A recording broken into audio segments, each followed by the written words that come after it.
आप देख रहे हैं डार्क फाइल्स। तो चलिए बढ़ते हैं आज की इस कहानी की ओर। बारिश बहुत ही तेजी से बरसे जा रही थी। हवाओं का तो ये हाल था जैसे सब कुछ उड़ा ले जाएंगी। बाहर चल रही हवाओं को मैं बस के अंदर बैठकर भी साफ तौर पर महसूस कर पा रहा था। बस उस तेज हवा को चीरती हुई अपनी पूरी रफ्तार से आगे बढ़े जा रही थी। मेरा नाम शुभम है और मैं अपने गांव से दूर शहर में काम करता हूं और आज मैं तकरीबन 5 सालों के बाद अपने गांव लौट रहा हूं। सच कहूं तो परिवार वालों के बगैर मेरे लिए 5 साल गुजारना बहुत मुश्किल था, मगर हमारी आर्थिक हालत इतनी कमज़ोर हो चुकी थी कि मुझे 5 साल शहर में रहकर खुद को सेटल करना ही पड़ा, जो कि मैंने बहुत अच्छे से किया। खैर, बस अब मेरे गांव के रास्ते पर चल रही थी। 5 साल पहले का गांव और अभी का गांव, दोनों में अभी तक तो मुझे कोई फर्क नहीं दिखा था। खैर, बस मेरे गांव के बस स्टॉप पर रुकी। बारिश अभी भी उसी तरह से हो ही रही थी, लिहाजा मैं बस से उतरकर दौड़ते हुए सीधे रमेश काका की चाय की दुकान में घुस गया। वहां बस से उतरने वाला मैं अकेला ही था। खैर, अच्छी बात तो ये थी कि चाय की दुकान खुली हुई थी। पहले पहले तो रमेश काका ने मुझे पहचाना ही नहीं, मगर बाद में वो मुझे पहचान गए। हालांकि रमेश काका मेरे गांव के नहीं थे, मगर मेरे परिवार वालों से उनकी अच्छी जान पहचान थी। तभी रमेश काका ने मुझसे कहा, पर शुभम बेटा, तुम इतनी रात गए घर कैसे जाओगे, वो भी इस बारिश में। इस पर मैंने एक नज़र हाथ घड़ी पर देखा तो वक्त हो रहा था रात के 9 बजे का। अभी ज़्यादा रात नहीं हुई है। मैं रमेश काका को ये बोलने जा ही रहा था कि तभी मुझे याद आया कि मैं शहर में नहीं बल्कि गांव में खड़ा हूँ। यहाँ रात के 9 बजना आधी रात के समान होता है।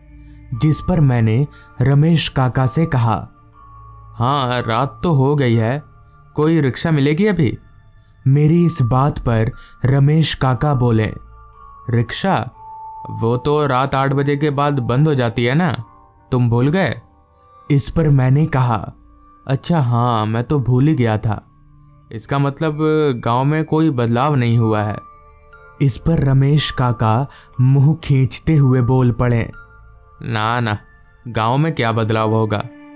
मुझे पता लग गया था कि यहाँ से घर तक का रास्ता मुझे पैदल ही तय करना पड़ेगा, मगर बड़ा सवाल ये था कि आखिर इस बारिश में कैसे, क्योंकि मौसम इतना खराब था कि पल भर के लिए भी मुझे खुले आसमान के नीचे जाना मुनासिब नहीं लग रहा था। पता नहीं कौन सा पेड़ कब मेरे ऊपर गिर जाए। जिस पर मैंने रमेश काका से पूछा, काका छाता है क्या आपके पास? इस पर रमेश काका ने कहा, छाता है बेटा मेरे पास, ये लो, ले जाओ। इतना कहकर रमेश काका ने मुझे अपना छाता दे दिया, जिसके बाद मैंने उनसे छाता लिया और चलते हुए निकल पड़ा अपने गांव की ओर। रात के 9 बज रहे थे, मगर रास्ता देखकर लग रहा था कि वक्त आधी रात का हो चुका है। ठीक 5 साल पहले की तरह ना तो रास्ते पर कोई स्ट्रीट लाइट जल रही थी और ना ही कोई आदमी नजर आ रहा था। कहीं ना कहीं मैं अंदर ही अंदर घबरा रहा था, क्योंकि मौसम ही कुछ ऐसा था कि वैसे मौसम में कोई भी घबरा जाए। रास्ते पर खामोशी इतनी ज़्यादा फैली हुई थी कि मेरे पैदल चलने की आवाज़ भी मैं साफ तौर पर सुन पा रहा था। छाते पर टिपटिपाती बारिश की बूंदें और बीच बीच में गरजते बादल माहौल में एक अलग सा डर घोल दे रहे थे, जिसे लफ्ज़ों में बयां कर पाना मुश्किल ही नहीं बल्कि नामुमकिन है। अभी मैं आगे बढ़ ही रहा था कि तभी एकदम से मुझे ऐसा महसूस हुआ जैसे कोई मेरे सामने से निकला हो। मेरे पैर उसी जगह पर अपने आप ही रुक गए। मैं रुककर चारों तरफ देखने लगा, मगर वहां मेरी आंखें अंधेरे के अलावा किसी और चीज को देख नहीं पा रही थी। मुझे लगा शायद ये मेरे मन का वहम होगा और मैं इतना सोचकर वापस से आगे बढ़ने लगा, मगर कहीं ना कहीं वो चीज मेरे जहन में छप सी गई थी। आखिर वो क्या हो सकता है? अगर कोई जंगली जानवर होता तो वो इतनी जल्दी गायब नहीं होता। कम से कम पल भर के लिए तो मैं उसे देख पाता। मन में उमड़ते इन सारे सवालों को लेकर मैं आगे बढ़े जा रहा था।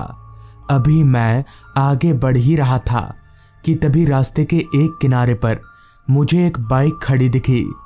उस बाइक को देखकर मुझे काफ़ी हैरानी हुई कि आखिर ये बाइक है किसकी और इस सुनसान रास्ते पर ऐसे क्यों खड़ी है।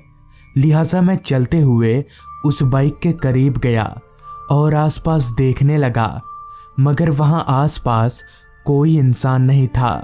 अभी मैं आसपास देख ही रहा था कि तभी अचानक पीछे से किसी ने मेरे कंधे पर हाथ रख दिया। वो हाथ बर्फ की तरह ठंडा था। मैं तुरंत पीछे पलटा तो पाया कि एक अधेड़ उम्र का आदमी ठीक मेरे पीछे ही खड़ा है। तभी उस आदमी ने मुझसे कहा, क्या हुआ, यहाँ क्या कर रहे हो?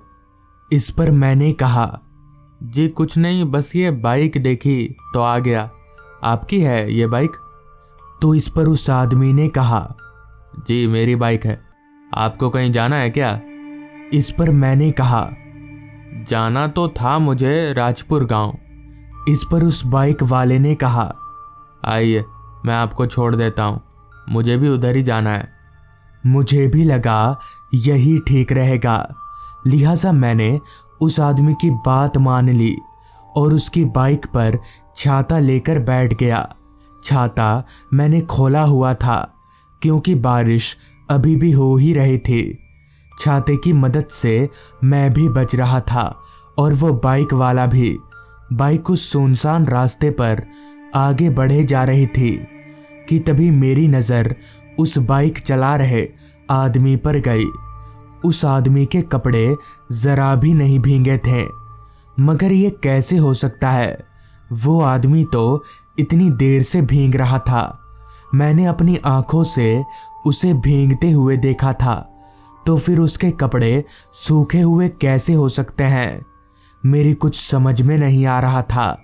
ये बात इतनी छोटी भी नहीं थी कि मैं इसे नज़रअंदाज कर दूं। कहीं ना कहीं मेरे दिमाग के एक कोने में ये बात बैठ चुकी थी। रात हर पल गहराती जा रही थी।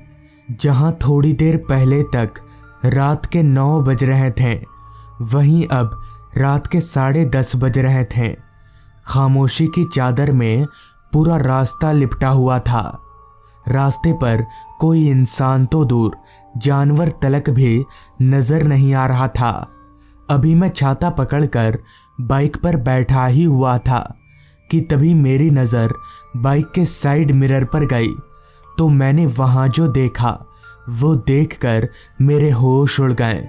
मेरी सांसें तेजी से ऊपर नीचे होने लगीं, क्योंकि बाइक के साइड मिरर पर मुझे बाइक चलाने वाले का चेहरा नजर आ रहा था।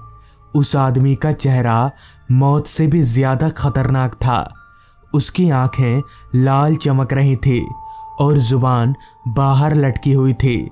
मुझे समझ नहीं आ रहा था कि अब मैं क्या करूं, अपनी जान कैसे बचाऊं। मैं इतना तो जान ही गया था कि अगर मैं यहाँ रुका तो मारा जाऊंगा, मगर जब तक बाइक नहीं रुकती मैं कुछ कर भी नहीं सकता था। मैं चुपचाप अपनी हिम्मत बांधे बाइक पर ही बैठा रहा, तब तक जब तक मुझे ये आवाज नहीं आई, आ गया आपका राजपुर गांव। इतना सुनते ही मैं फटाफट से बाइक पर से नीचे उतरा और भागते हुए सीधे अपने घर घुस गया। इस दौरान मैंने पीछे पलटकर भी नहीं देखा। फिर जब मैंने इस घटना का जिक्र घर वालों से किया तो पता चला कि आज से कुछ ही दिन पहले उस रास्ते पर एक बाइक वाले का एक्सीडेंट हो गया था। दरअसल ऐसे ही बारिश का मौसम था।